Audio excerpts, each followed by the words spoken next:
Ladies and gentlemen, grab your cookies and your waters, and we'll grab your seats, and we'll keep rolling. We bring the meeting back to order.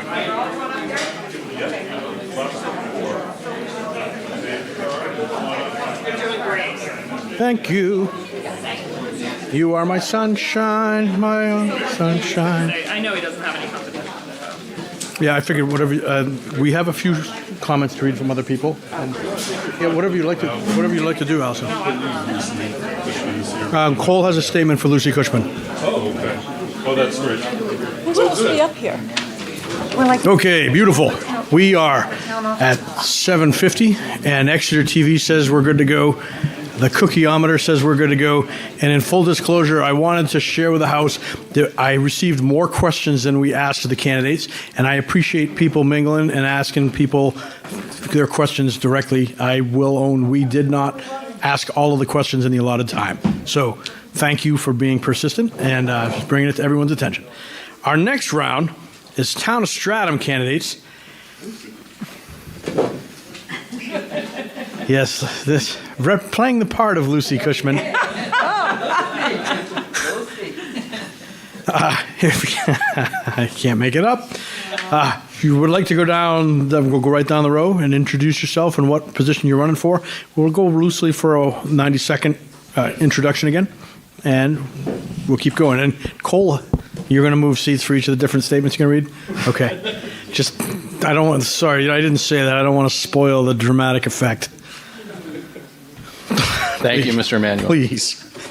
Hello, everyone. My name is Mark Ralabate. I'm on the ballot for trustee of the trust funds this year. I've been a 16-year resident of Stratham, and I was appointed to an unexpected opening on the trustee of the trust funds last August, so this would be my first time on the ballot. Just briefly, as part of the application that I submitted to the Board of Selectmen to be appointed, I've had nothing but positive experiences with our interactions with town government, whether it's been the town clerk, fire department, police department, etc. And I'm at an opportunity in my life where I have the chance to try to give back to the town of Stratham, and I'm hopeful to continue to do that if I'm reelected, or elected, I should say, after Tuesday. Thank you. Thank you, Mark. And just to see the rest of your time, tell the House what the trustee of the trust funds does. Oh, well, that might take more than 90 seconds. I'm going to say from the 4 meetings that I've been to, one, we listen to what Mickey has to say, because Mickey Deshane is the chair and thankfully has been a part of the trustee of the trust funds for many years. We also work with Cambridge Trust, which had the branch, and they were since bought, but we still work with the same people as the investment advisors who handle a lot of the reporting and the regulatory and legal requirements that go around the trust funds, because it is a heavily regulated process. And essentially, these pots of money are intended for the park, the fire department, etc., for the town use. And periodically, there will be vouchers submitted that, so long as everything is in order, the trustee of the trust funds will sign off and try to get those funds to their intended use as quickly as possible. Thank you, Mark. I appreciate it. Sure. Who are you representing first? Good evening. My name is Cole Emanuel, and I'm here to read the speech for Lucy Cushman. My name is Lucy Cushman, and I'm a candidate for re-election as a cemetery trustee. I'm not here tonight, and I have asked Cole Emanuel to read the statement. I've served on many boards, such as a library trustee, planning board, also the Stratham School Board. I've done 4 terms on the Co-op School Board and currently a member of the Zoning Board and an alternate on the Heritage Commission. I'm running for a 2nd term as cemetery trustee. Last year, we began addressing maintenance and preservation issues beyond the regular mowing and trimming with the help of a certified arborist. We've identified trees needing attention, and any trees that need to be removed will be replaced with smaller, more manageable species. I've lived in Stratham most of my life, and I feel as though I would be have a good understanding of the town and citizens, and I ask for your support tonight. Thank you, Lucy. So why don't we go to the other end of the table before, for dramatic effect, or you're going to keep going? Okay. Who are you next? Good evening. I'm still called Emmanuel. I'm now representing Terry Grahava. Grahava. Okay. While I regret I couldn't be there in person, thank you for the opportunity to address you tonight. I've been an alternate trustee for the past 6 months and attended trustee meetings as a visitor before that. I'm now running for a 1-year term as a Wiggin Memorial Library trustee. As a library trustee, we establish policy and provide oversight for library operations in coordination with our library director. And just as important, we promote the library services to our community. As a library trustee, we oversee the library's finances to make sure that funds are effectively allocated, and just as critical, we ensure to understand the needs of our library and our community to develop plans for the future. I'm running for a Wiggin Memorial Library trustee position because I see an opportunity to give back to my community. My family's journey in Stratham has been deeply intertwined with the Wiggin Memorial Library. From story times with my children to accessing vital resources for their school projects, the library has been a cornerstone of our lives. I'm passionate about ensuring that future generations have the same opportunities, and I'm committed to championing literacy and lifelong learning within our community. The library's mission to inspire readers, enrich lives, and create community deeply resonates with me. I believe that through the power of stories, we unlock empathy, ignite imagination, and build a stronger, more connected community. I'm convinced exposing books and stories encourage creativity to explore different worlds, which enrich our lives and the lives around us. At the Wiggin Memorial Library, we currently offer a broad mix of community services, foster communication with our patrons, work alongside our neighboring towns, showcase our robust history, and are a public gathering. Thank you. And as a library director. Thank you, Terry. Okay, this is my final seat for this evening, I hope. My name is still Cole Emanuel, and I'm now reading a statement from Joe Anderson. I want to apologize for not being here in person, but I tested positive for COVID a few days ago. I wanted to thank Steve, the library, and the entire team that are here tonight for facilitating this event. I'm currently a member of the Stratham Select Board running for re-election. There are many complexities to leading Stratham's local government. Teamwork is essential. Demands and expectations are high. Often, there are no right answers or perfect solutions. It takes a unique skill set to do this job. It's all about meeting, connecting, communicating, preparing, listening, responding, and being available to do the town's business. These are the type of environments that I thrive in. I consider it my mission to pay close attention to local and regional trends and issues that may affect the policy choices I make. Stratham is lucky to have a high-performing select board team of Mike Hune, Allison Knabb, and myself. A successful team is more effective than any of its individual parts. Productive discussion and rational debate must always lead to a better outcome.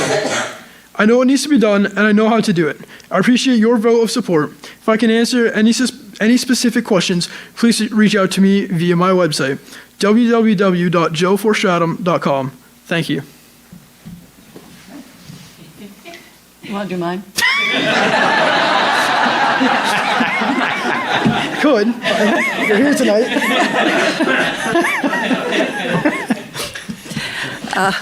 Good evening, everyone. I'm Sarah Bedingfield, and I am running for a library trustee. So I am a relatively long-term resident of Stratham. My husband and I have lived here for almost 30 years, and we have raised our son here, who's now 27 and out on his own. For most of that time, I worked for the community college system of New Hampshire, most exclusively at Great Bay Community College. And as some of you would remember who have been living here for a long time, it started here in Stratham under a different name. So it went through many iterations. I worked there as a college administrator and instructor. So when I decided to retire, I decided to become more involved in my community. And I took a position as a page at the library when David hired me. So That was a really great experience. So for 2 years, I worked on the inside of the library and did various jobs, mostly shelving books, but it was still a good experience. But the most important thing was developing a sense of ownership for this valuable resource within our community. And got to know not only the people that work there, but also a lot of the community members. And the thing I can say really about the library is not only is it a valuable resource, but it creates community. And that's the wonderful thing, and it becomes a hub for this small town. So one of the things I wanted to do was become a little bit more involved. No, Steve, no. He's going to be your boss. You're going to be his boss. That's right. Hello, my name is Gail Lyon, and I have lived in... There's a microphone. Oh, do I need yeah. to? Yeah. Yeah, thank you, I guess Gail. I do. I do, yeah. I'll start again. My name is Gail Lyon. I've lived in Stratham for about 12 years. I've been an active participant in the Wiggin Memorial Library Board of Trustees for the last year and a half. I started as an alternate and then became a voting member and suddenly ended up chair of the board in June of 2024. I'm now running for a 3-year term because I want to help continue the good work of supporting the library's contributions to the Stratham community. Excuse me, just a second. That's better. I served on the search committee last fall, which hired our new director, Steve Butzel, and feel that continuity on the Board of Trustees is really important at this juncture in time. I've had experience in strategic planning during my professional career, which has served me well in volunteer roles with a variety of nonprofit organizations. I've had executive leadership and experience in a number of these. In Sherburne, Massachusetts, which is a town 20 miles outside of Boston, which is very similar in size and demographics to Stratham, I led the Friends of the Library organization for many, many years, and then was elected to a trustee position at the town library for several years before we moved up here in 1999. Collaborative problem solving has always been my preferred style of leadership.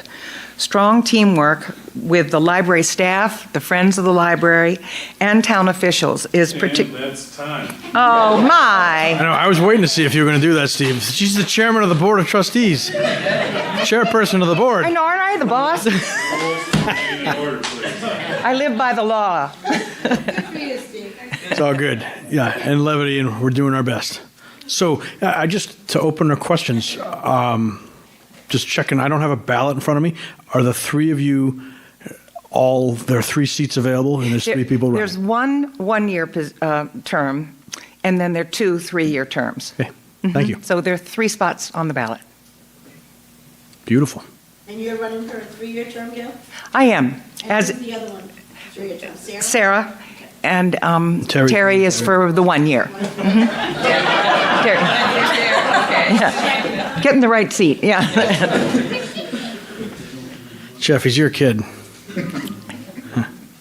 So if you don't win one, there's another one that's open? So how Can does you that go work? to 1 to 3? Can you jump around? I'm sorry, no, they're separate. There's a 1-year spot and 2 3-year spots, and you'll see on the ballot, they're separate.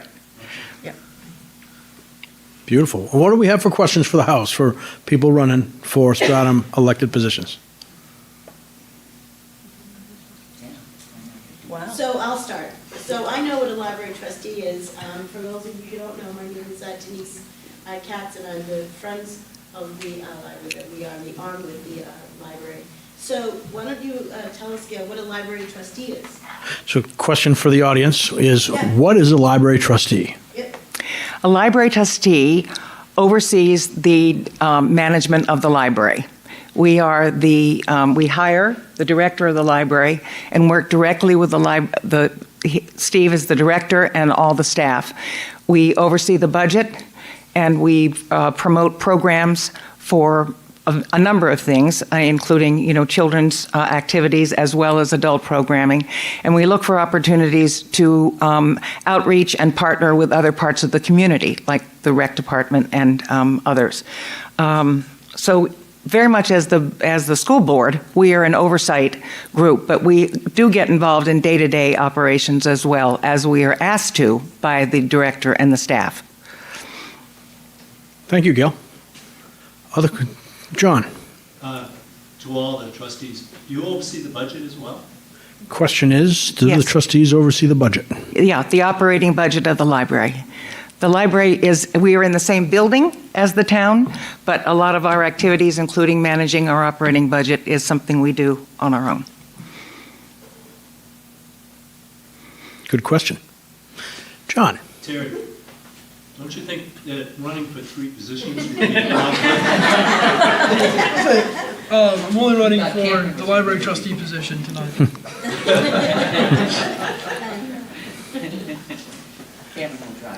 Yeah. Yeah. Any other questions for our town officials? I have a question. So does the trustee, is it like a board, are you hiring like the director of the library, or is that? Yeah, our responsibility is to hire the director, Okay. and then the director is in charge of hiring the remainder of the staff. However, it is often a collaborative effort. There is a supervisor, and then managers, and then staff, and those are all hired under the direction of the director. Okay. And can I ask one more quick question? Is there a trust fund that you manage or something? Is that why it's a library trustee? I'm just trying to understand the difference in like a board member or something. I know like he's the trustee of the trust funds. I'm curious about what's the difference between that and the. That's interesting. We have an operating budget for the whole library. The trustees do have some invested funds that can be used for special programs that where the interest of it can be, but it's not the same as managing the trust funds. I just wanted to clarify that trustee of the trust funds are not custodians of the library Right. trust, if that makes sense. So that we have our own, we are on our board, we have 5 elected voting trustees. We also have 3 alternates who can fill in because we have to have a quorum for all votes. But one of the positions is a treasurer of the trustees, and they are responsible for bringing monthly information on the investments. And those are elected positions too, the trustee? All the 5 trustees are elected. The 3 alternates are actually appointed by the Board of Trustees. They come before and say they'd like to be a trustee, like I did. I'd like to be a trustee, and they ask about, questions, and then they select alternates. But 5 of us are elected. Would it be right to say, Gail, that once the board is in place, that the division of responsibilities happens internally? Yes. Yes. Yes, you're not elected to be a secretary of the board, a treasurer of the board, or chair of the board. That's an internal yeah, thank you. So it's like the school district, but it's under the umbrella of the town. So it's not a completely separate entity, but they report to the library board of trustees, not the board of selectmen. Right. Okay. Thank you. Appreciate it. I just thank you to the young man for giving.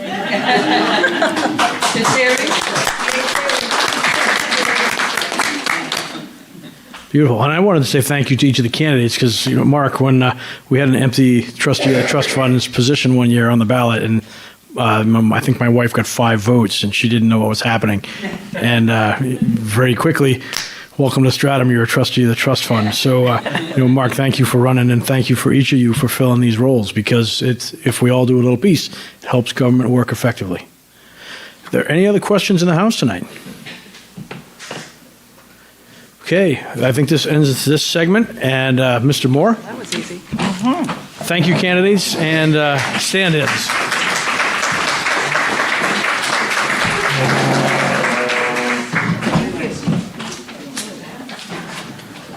Susan, can I do anything to support you guys, or you pretty good? Yeah, it's totally cool. Thank you. No, it's all.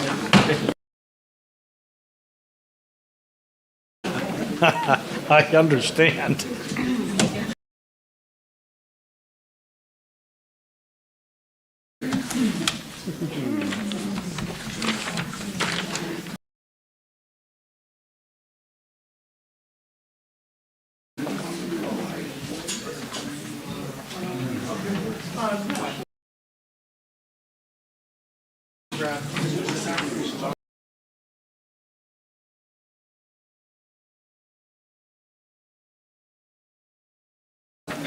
This one.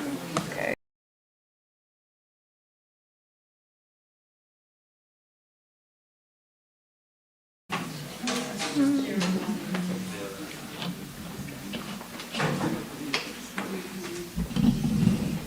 Good evening, everyone. My name is David Moore. I'm the town administrator for the town. Here by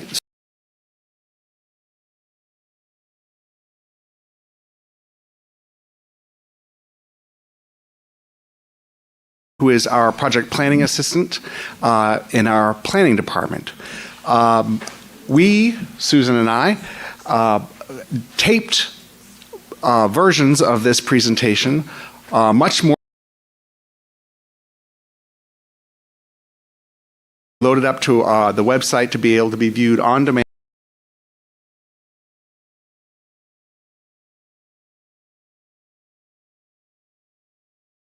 A number of wonderful, dedicated, interested in this work and dedicated to it, and I'm proud to serve with them. A lot of work tonight. Only a fraction of us are here, and but know that it is a team effort. Once again, you might observe Susan going quite fast.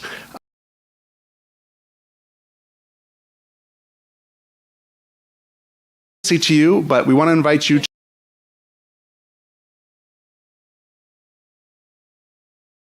ask things that you are more curious about. She is going to describe some of the more, I would just say, zoning articles. On Tuesday,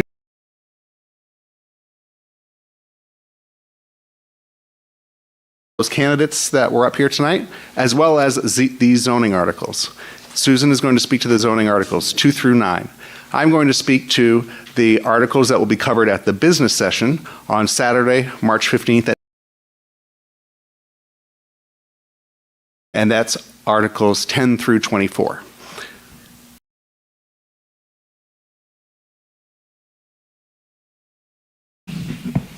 Good evening, everyone. The planning process for zoning amendments starts generally and discussions as to what's going to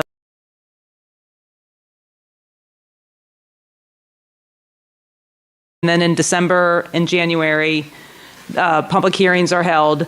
This year all of the amendments were unanimously supported. This one, Article 2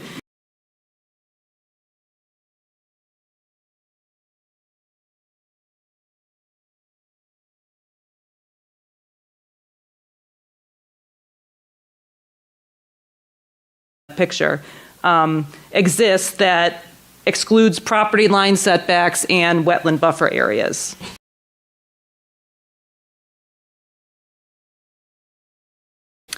Amends the residential open space cluster development section, which was partially amended or had a significant amount of amendments last year. It clarifies the definitions that of non-buildable area will include wetland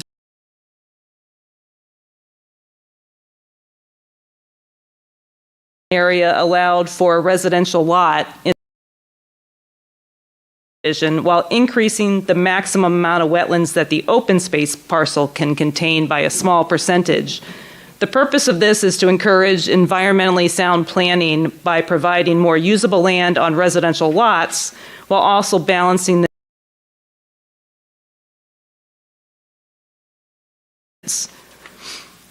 and the Article 4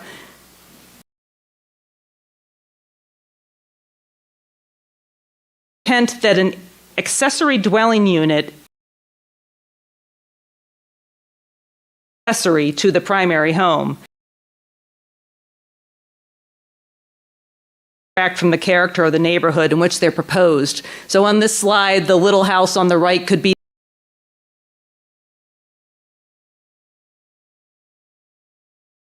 it's in scale, it's smaller than the house. So that these particular limitations will be they can't be more than 2 bedrooms or higher than 1.5 stories. And the next article, 5, to limit visual clutter from temporary signs in town and to the one in that picture. Yeah, yep, so that's our new prohibition. And to prevent, partially because some of these things will blow out into the roadways. One time I was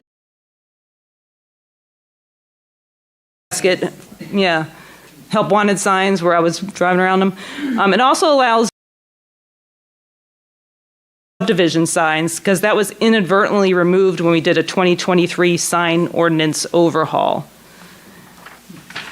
Article 6 is just some rezoning. All of the parcels that will be affected were notified and are okay with this change. Part of the reason is this professional residential district was originally created as a distance from Portsmouth Avenue, and it's causing some parcels to be split, so they're partially in the professional residential district and partially in the residential agricultural district. So basically all of the residential parcels will be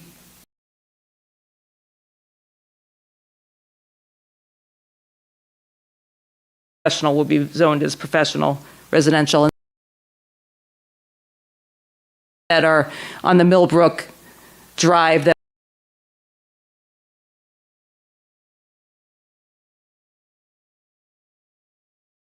and that landowner requested that he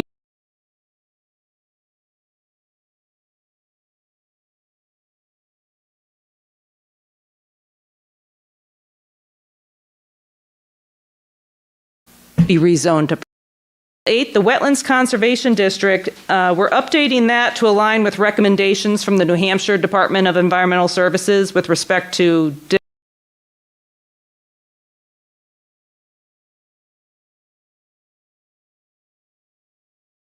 permitted and prohibited uses. The current ordinance is outdated with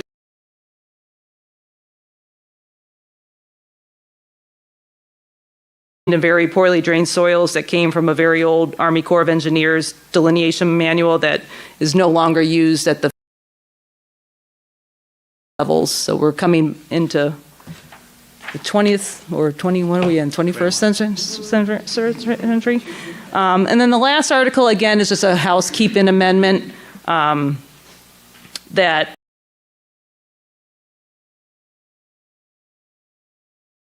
we have a maximum residence.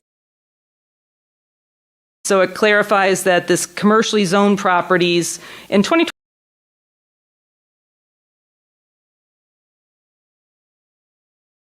asset added a definition for mixed use development.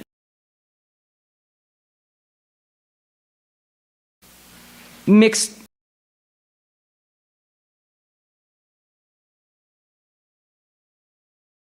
land uses on the same building, and it also clarifies that only one primary dwelling or one duplex is allowed per parcel in the residential agricultural district,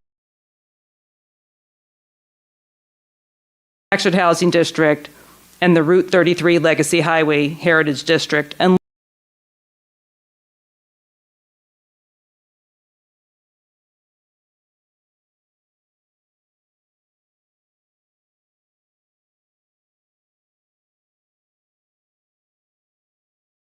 was it Market Street? Going. oh, I don't think so, but I'm not.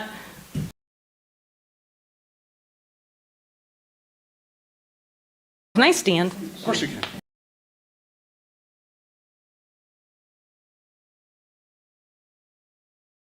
So the Gateway commercial district. So the purpose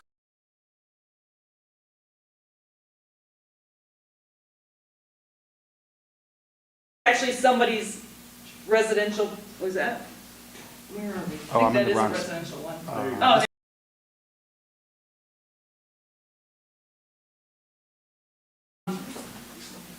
there are parcels like this where half of it is blue and the half of it is PRE and the other half is small areas. Like this little tiny area will just be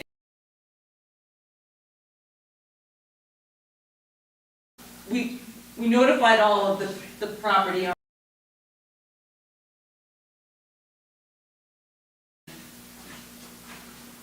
Everyone's fine with it because they're already residential homes, they just want to stay that way. It's really just to clean up this line. Of course, with that, we kind of have the same thing, I think.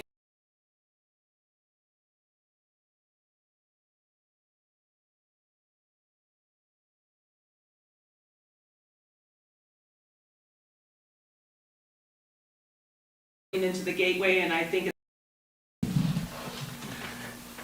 Thanks for the. Any other questions for Susan? Bill, and then Mr. Saltonstall. Same article 6 rezoning. Is there, whether you're in professional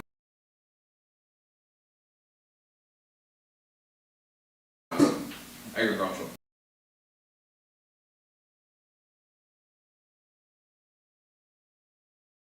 positive or negative, either way for these individuals? Will it change their taxes?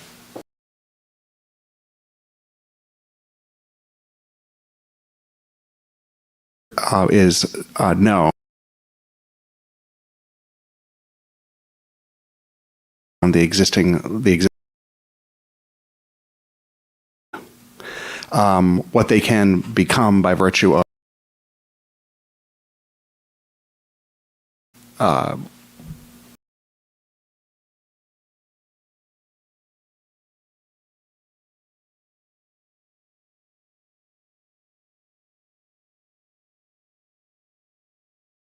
would be a result of the. It decreases the number of days that a property owner can display a sign. So I will no longer, as a small business owner, be able to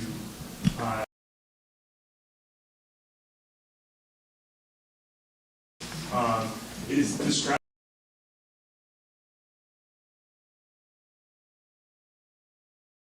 I'm confused as to why.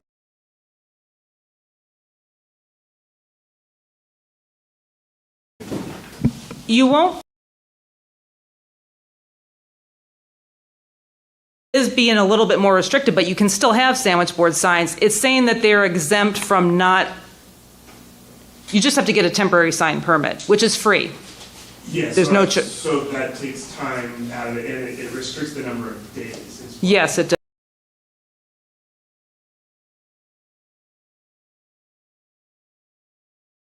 I won't be able to cover all of the days that I have produce.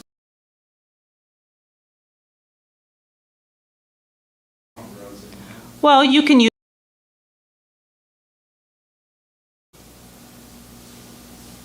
Well, you're right. I guess you're right. I get what you're saying. Yeah. So my question was, does Stratham have a problem with signs? Why are we further restricting? I think there was, this came from the previous town planner, and I had to pick it up, but yeah, there was along Portsmouth Avenue, I think, with the amount of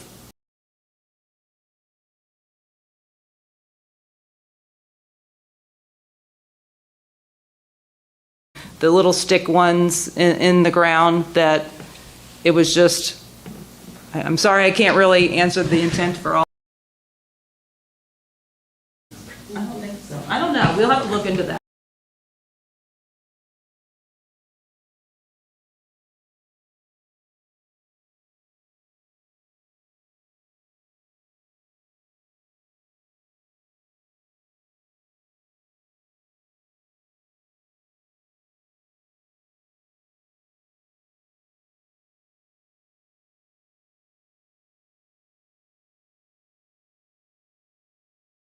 I'm sure they'd be willing to work on some potential solutions. Maybe there's an opportunity for a permanent sign. You just have a permanent sign where you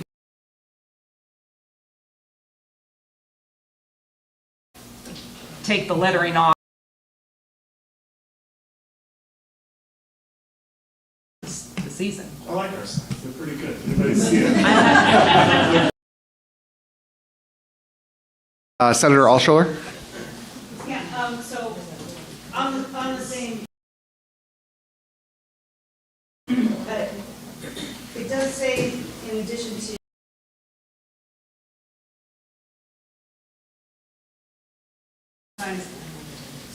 it says cap the maximum number of temporary signs displayed on an individual property in a calendar year from 6 signs to 3 signs. I think that we can dictate what people can put. First Amendment issue.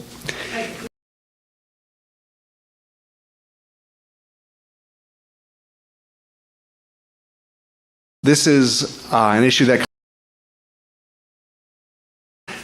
we've recently had to amend our sign regulations because they were not consistent with the case law around the First Amendment.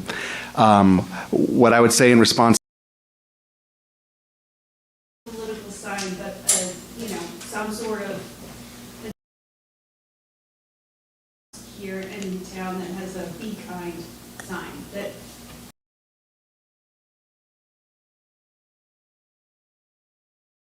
Up when I drive down Bunker Hill. we still have I couldn't have 4 of those, I could only have 3. Is that what you're saying? I believe there's a dimensional threshold for signs on residential property that isn't covered by this, and we can work with you on that to get more detail. Just a quick question, who polices it?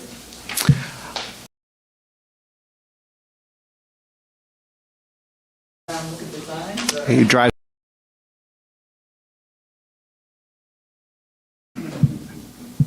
You will see a number. If you walk by the white Colorado in the parking lot, a bunch of them in the back of that truck right now.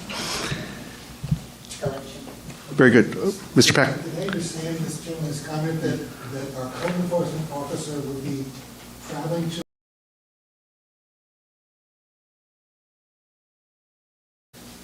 and saying you can't put signs on to sell your produce? That's the way that it reads. Is it really true? It's the type of sign that is at issue. It's not that a sign cannot be there. It's that the type of sign is regulated in the way that this ordinance describes. They can get a permit. I think that is really good feedback for the planning board that traditionally they would take seriously and have a conversation about.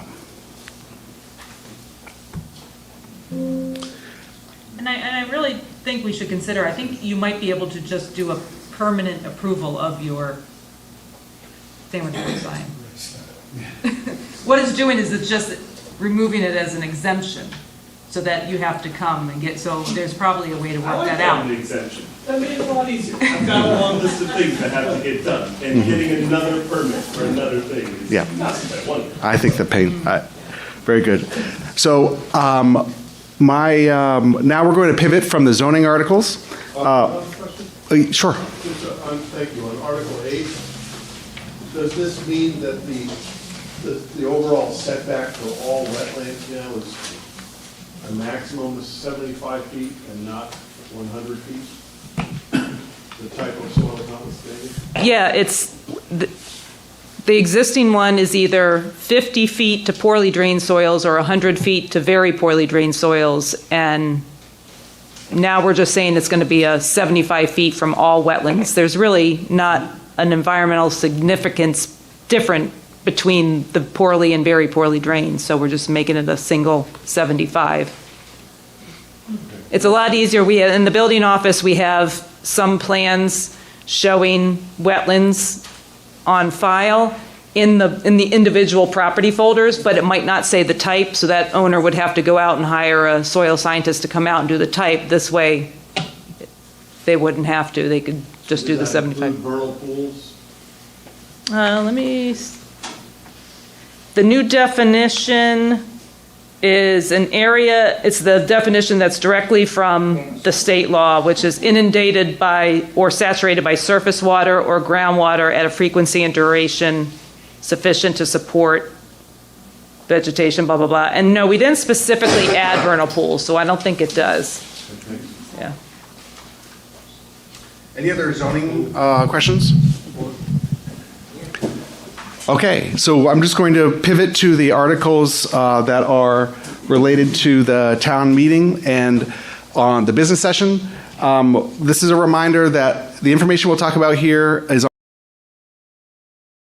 of the homepage of the website. Information accessible in a variety of ways. There are voter here tonight, of course,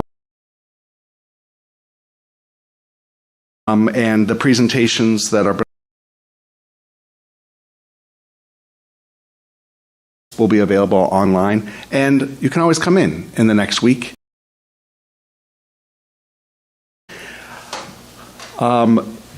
This is Article 10, the operating. I can assure you that the amount of time I will spend on the operating budget will be the most I spend on any one article. So if this takes a little bit, don't worry, I'm not going to do all 14 like that. But I like to start by having people picture this dollar bill as your tax bill, and to remind people that of all the appropriations and expenditures we're talking about for this portion of the presentation, and for the business session on Saturday, 16% of it is funded out of your tax bill. So everything associated with the town we're going to talk about tonight, this operating budget, the capital improvements, later on other projects, they all fall into this 16% of your $13.12 rate. And this us tonight, all of the public works, including trash and recycling pickup, transfer station, winter road maintenance, on the parks and playground maintenance, the parks and programming and senior services that we've been very successful with and are very vibrant. Our police department, our extraordinarily dedicated Stratham Volunteer Fire Department, all of the land use, regulatory services, elections, general administration of the town, stock. That's what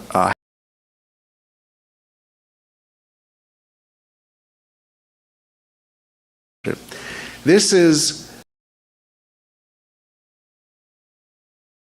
the nutshell top stand about the Stratham.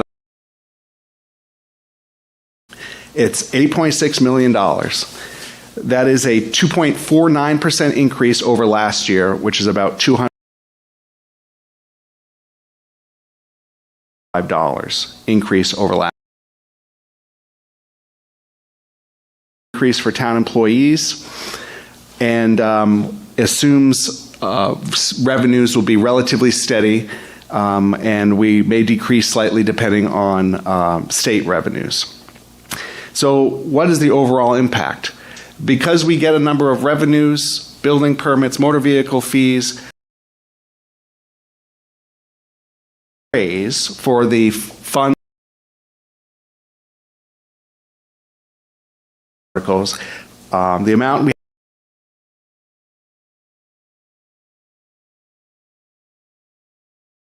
$4 million. From the taxpayers is a 1.76 increase over last year, about $100,000, and we believe it'll result in an estimated tax rate of $2.11. As I said earlier,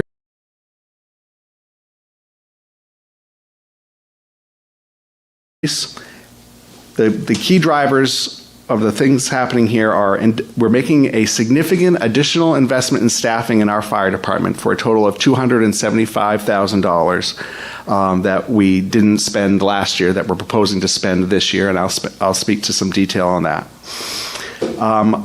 All of the other operating costs outside of that fire department budget decrease by $64,000. So Everything else that's not related to fire, the other operating is a decrease of $64,000.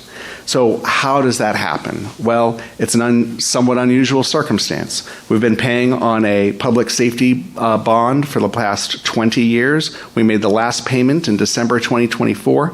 That is a $245,000 expenditure we no longer have in the operating budget for this year.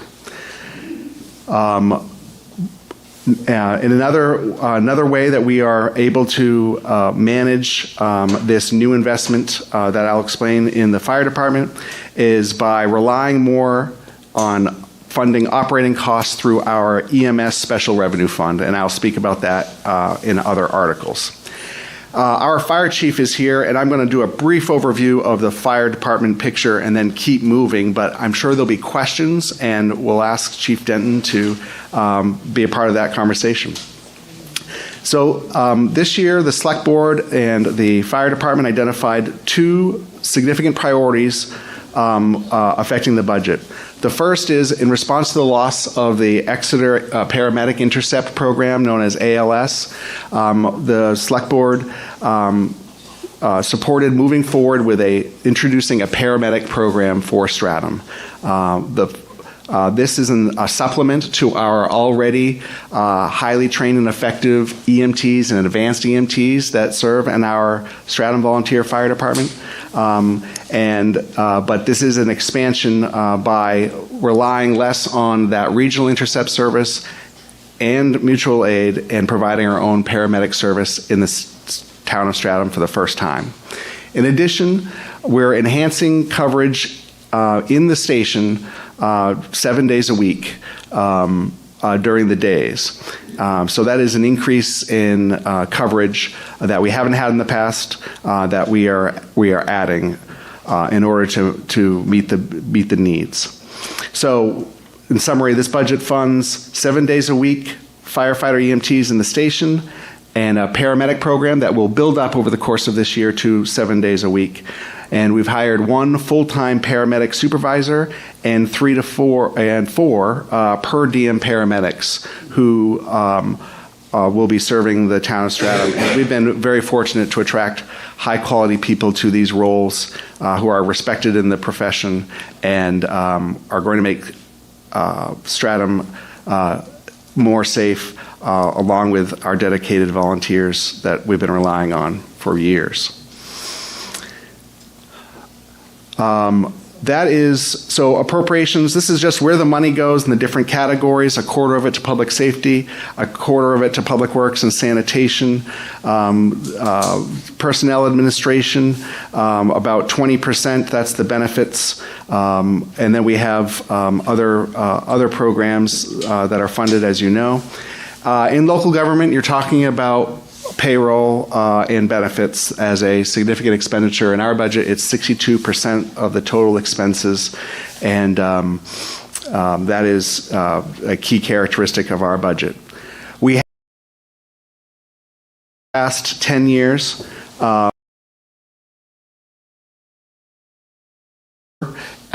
consistent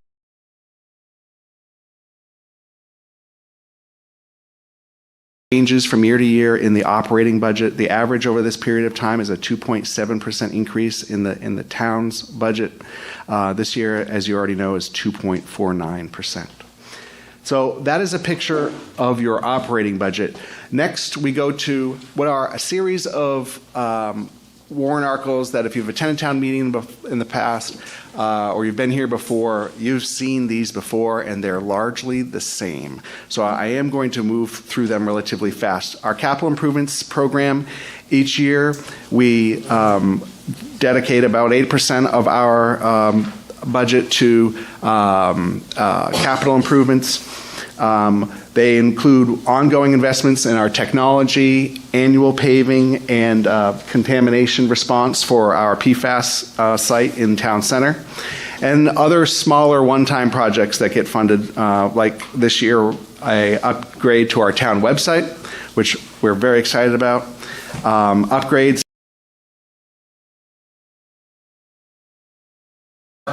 and basketball court resurfacing. Those are the capital projects in Article 11. Article 12 is the appropriation of funds to capital reserves. We do this each year, make contributions to our fire department capital reserve, our highway vehicle and equipment capital reserve, and our town buildings and grounds maintenance trust. We may not always spend this money each year, but we know what's coming in terms of replacements that are needed in order to keep up with the physical plant of the town. That's the HVAC units on the top of all of our buildings. It is the parking lots. It is windows. It is the historic structures that we own. It is all of the things you can think of when it comes to maintaining our physical infrastructure. Likewise, with our capital reserves for fire and police, fire and DPW, these are generally expensive items. We generally save through this tool and try to smooth out the impacts based on useful life. To keep it smooth.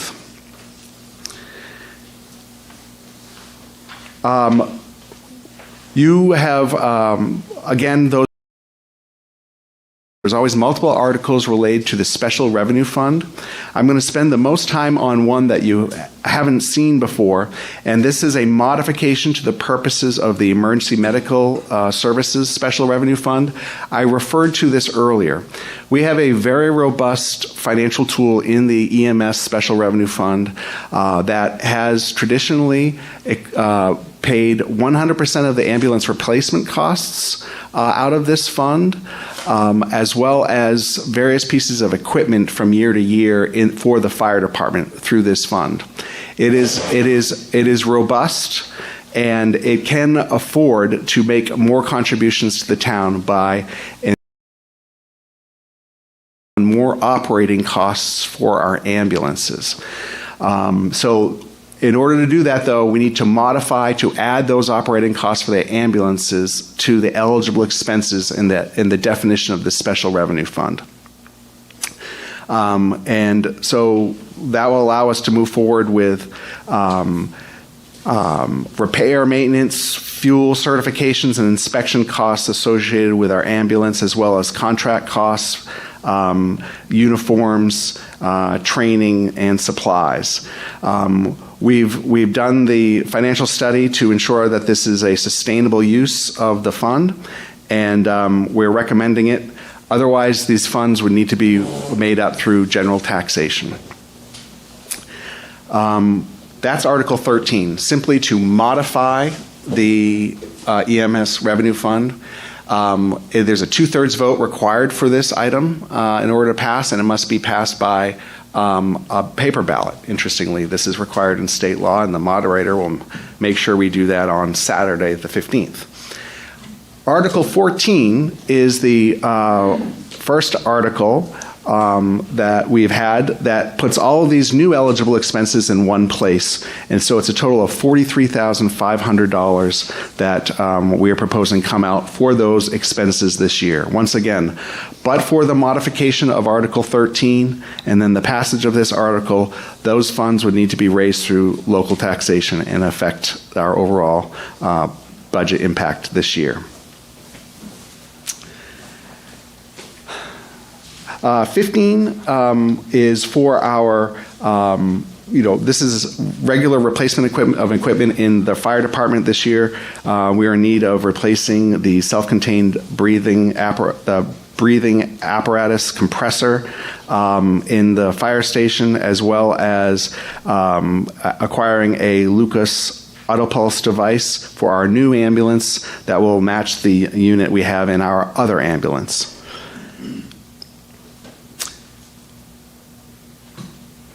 This year, we received a petition. By law, the select board are required to place petitions on the warrant. This one is a really straightforward petition, which says that, which asks that the town vote to increase the value of the veterans credit to $750 per year from $600. The impact of this is about an additional $50,000 that is kind of deferred from the revenue side, and they have met the petition requirements in order to ask the town meeting to vote on this proposal this year. Again, very simple, making the value of that adjustment from $600 to $750. We have about 330 veterans who receive that that credit, and that equals about that $50,000 I mentioned. We have next, and I'm going to go relatively fast through these as well, a number of adjustments to the exemptions for the town. These are the property tax exemptions. We have not modified our elderly exemptions since, and this year we're proposing that can be exempted by a value matching the cost of living from 2019. And that is what you're seeing with these numbers here in white. In addition, we're increasing the amount of under the threshold for single, $56,500, married, $75,000. We've also shortened, in the suggestion to robust public input we received on this, lessen the distance between the single family household.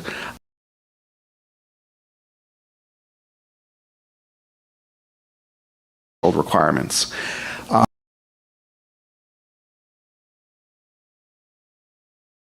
More than 25% the net assets that can be owned and still qualify for this exemption.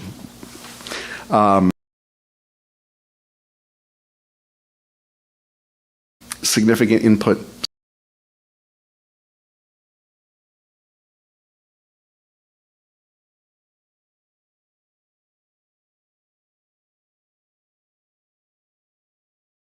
Make this available. So what they've done is set the value for that exemption at $150,000 and maintained all of the threshold criteria. This article also includes language combine and the disabled exemption. You can choose which.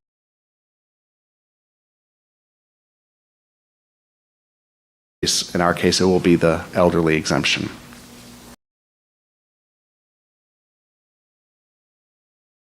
Is required to have the blind exemption. Minimum is $15,000. For administrative ease, the select board has recommended moving that to $150,000. You'll note that matches the blind and disabled disabled exemptions before it.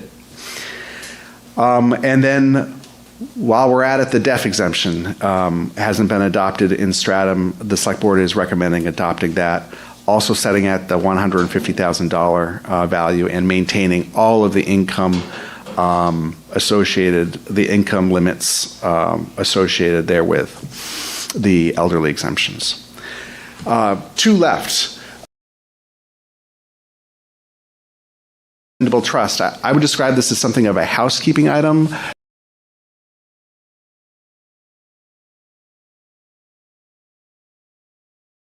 Standards as well as best practices in municipal finance. We've had a practice for years of accepting general donations to our recreation programming, accepting them and holding them in our recreation revolving fund. We've been encouraged to discontinue that practice and instead set up a repository like this that can accept general donations, fundraising proceeds from youth sports programs, for example, into this trust in order to keep the funds separate and clearly auditable. Next is Stevens Park improvements. This project has been discussed actively for approximately the last year and a half. I'm going to ask Seth Hickey to come forward and speak to some more of the slides. I'm going to just set it up. This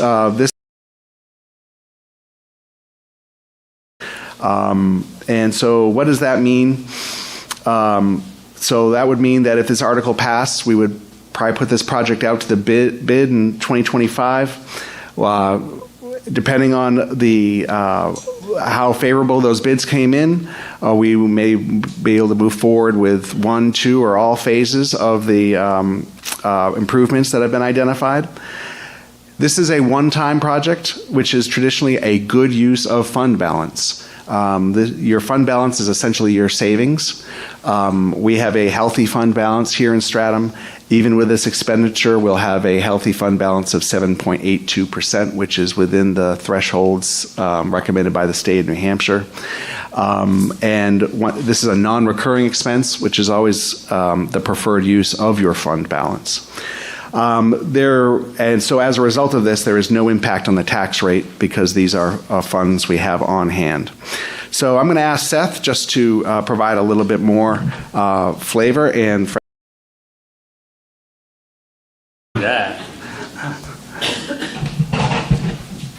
Thank you, David, for having me come up and speak on this. And David had referenced we've been talking about this for a year and a half, but there are portions of this project that we've been talking about for about 20 years, believe it or not. Stevens Park is probably one of the premier spaces in the Seacoast for athletics. We're very fortunate to have that in our community. You can see the timeline outlined here. It goes back to 1998 when the town acquired. And since that time, there's been investment. It's a highly utilized space for the things listed here.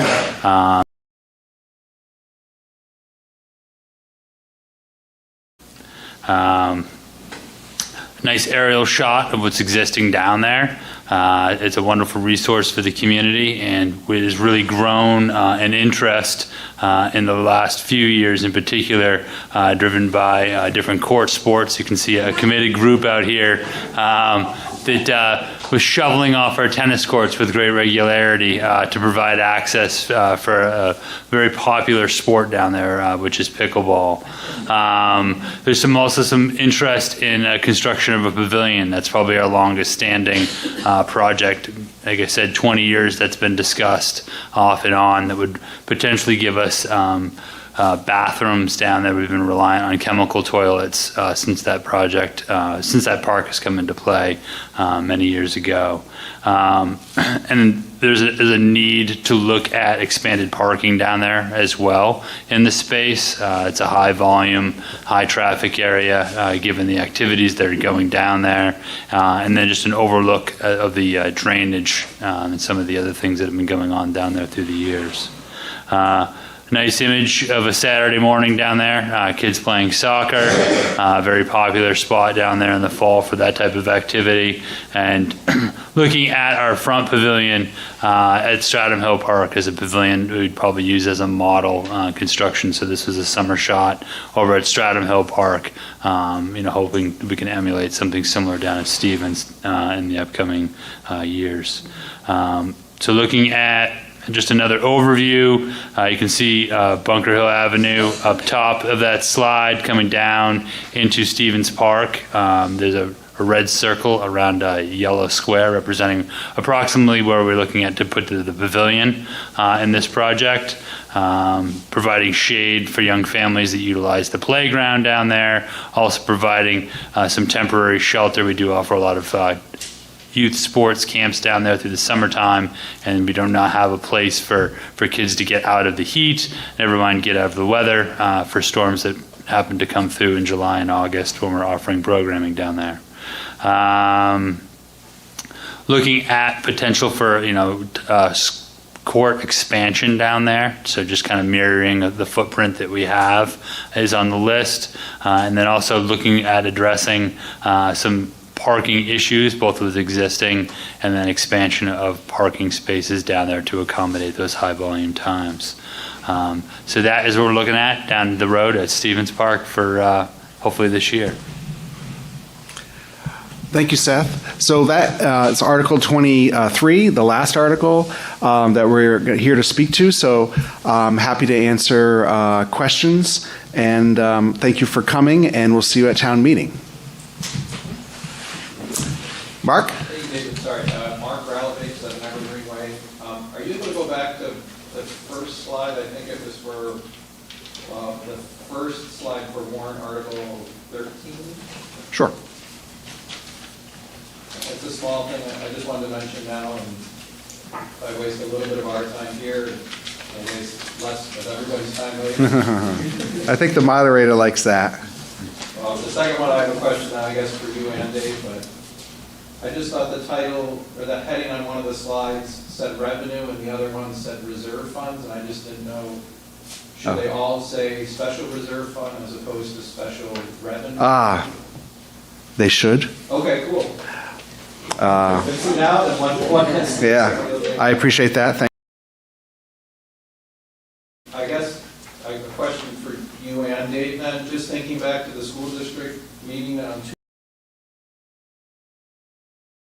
ballot article that was open, is it going to be the same general ballot will be open for 60 minutes? Like that, okay. This is does require it to be held open for an hour. This is a different action modifying the special revenue fund eligible uses purposes. So the state law is clear. It's just the 2/3 vote, but the ballot is required. But it's not required to stay open for an hour. Is it from the scheduling of this, just thinking again, if there's going to be lines of people coming in, is there a thought as to whether the ballot should be later on, given the length of time it's going to take people to hand in their ballots, or is it thought it would be better for the rest of the flow of the meeting to get the balloting done at the beginning and move on from there with what will presumably be all voice votes? That's a question that I'm sure the moderator will strategize about. Maybe there's nothing that can be changed. I'm just thinking about how everything flowed on Tuesday and how things may flow. I'm interested in your thoughts about turnout at the Saturday, March 15th event at 9 a.m. I am not anticipating the same size as the crowd at the Tuesday event for the school, but I could be wrong about that. But I would offer that would be a factor that would be mitigating for this one. Mr. Baker? In regards to the paramedic, is the ambulance fund going to include the use that the paramedic needs, or is it going to be the same vehicles that they're going to use? Yeah. Are they replacing an EMS when they go out, or? No. Okay. Is this on? Hello. Okay. So the paramedics are going to be riding on the ambulances that we have. We have 2 ambulances.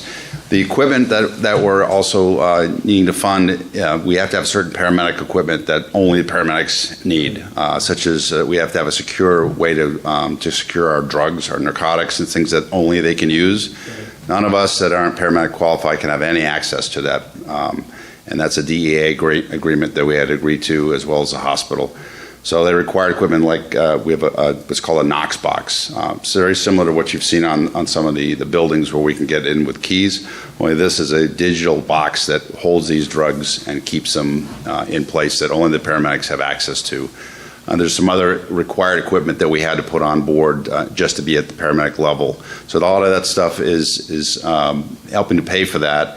And the ambulance fund, basically, we can charge for these paramedic services at a higher level. So for paramedic treats, we actually are getting more revenue from that than we were as an EMT basic.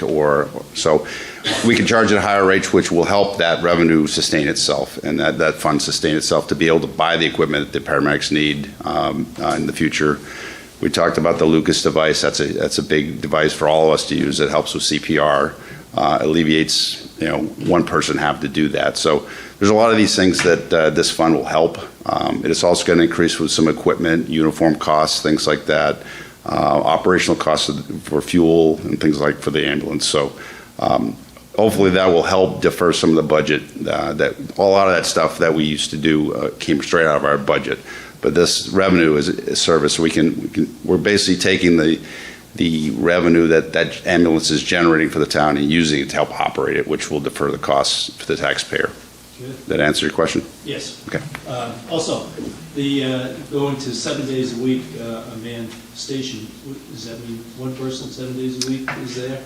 No, right now we currently man the station during the week from 7 a.m. to 5 p.m. We currently have two people, two firefighter EMTs in the station. We had added a paramedic recently, so now we are in addition to that having a paramedic in the station, which is strictly a paramedic.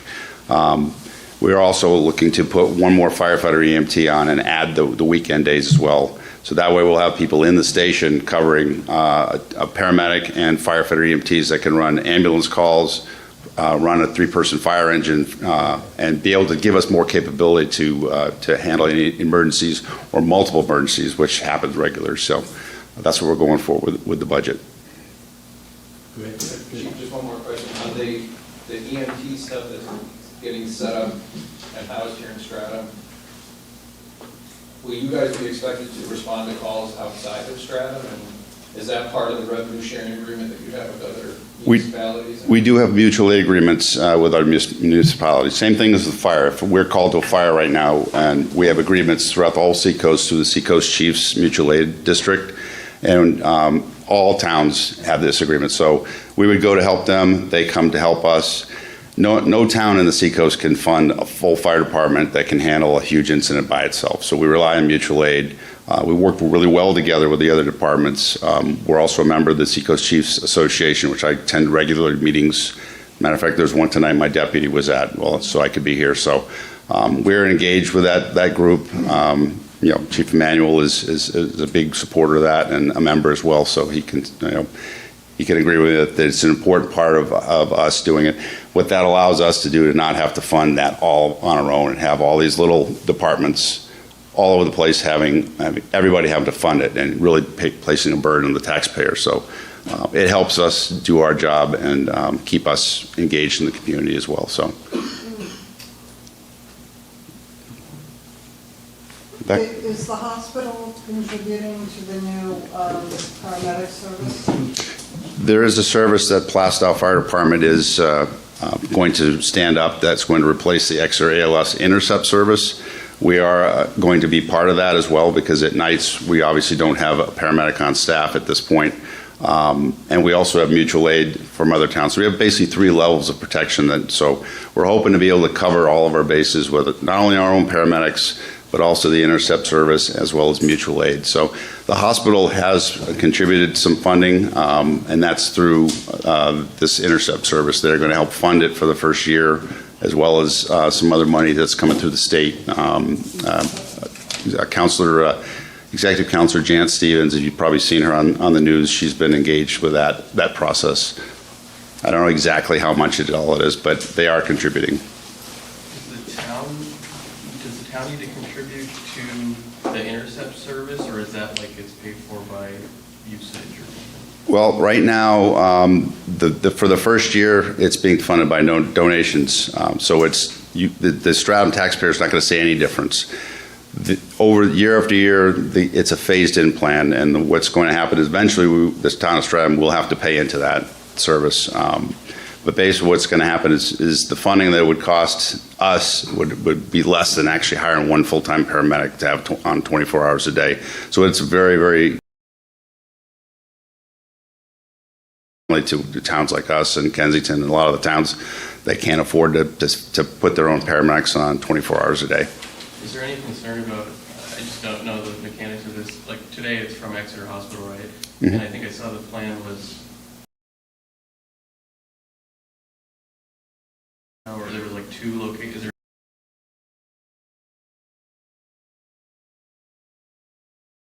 It's a scalable plan.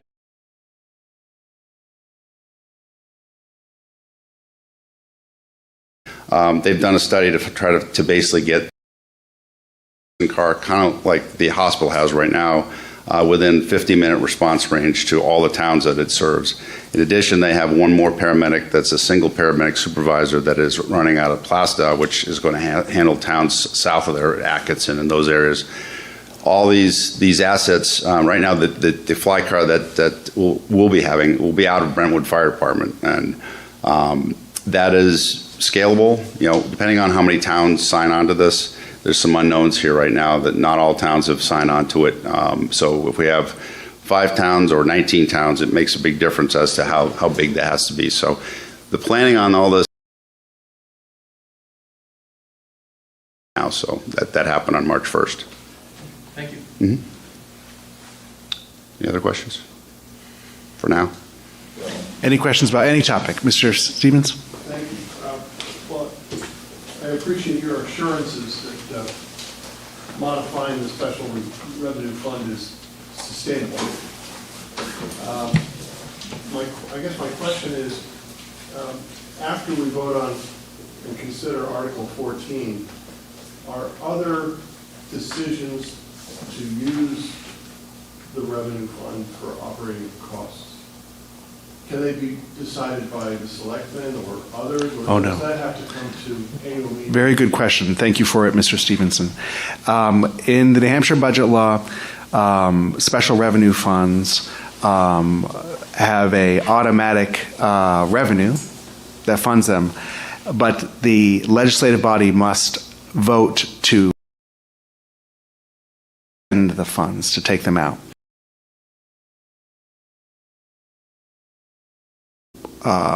Without any action, aside from providing the service, and then they must be appropriated by a vote of the legislature. So no expenditures from this special revenue fund will be made by anyone in the future outside of the legislature, the town meeting.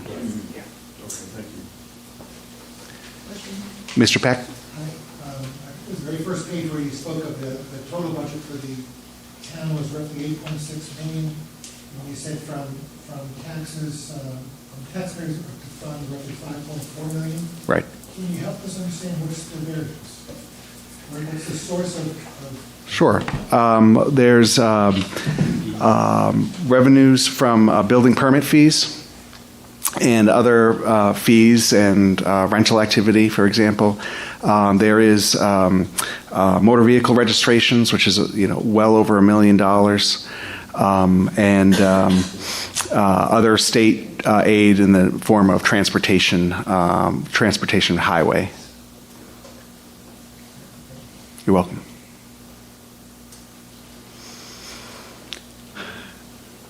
Can I ask one really quick question about the park project that you had? Yeah. So you drew the circle over the playground, so is the playground going away? Or No. is it being built over it, or- The picture depicts a yellow square on it, and that's approximately near the playground. The playground's not going to be moved. Yeah, there's a soccer kick wall right now that was constructed by. Yeah, so it's going to go right in that space there. Yeah. No problem. And you want to answer a question? Yeah. Let's do that. Yeah. Anything else? Okay. Thank you very much. See you at town meeting. Really appreciate your attention.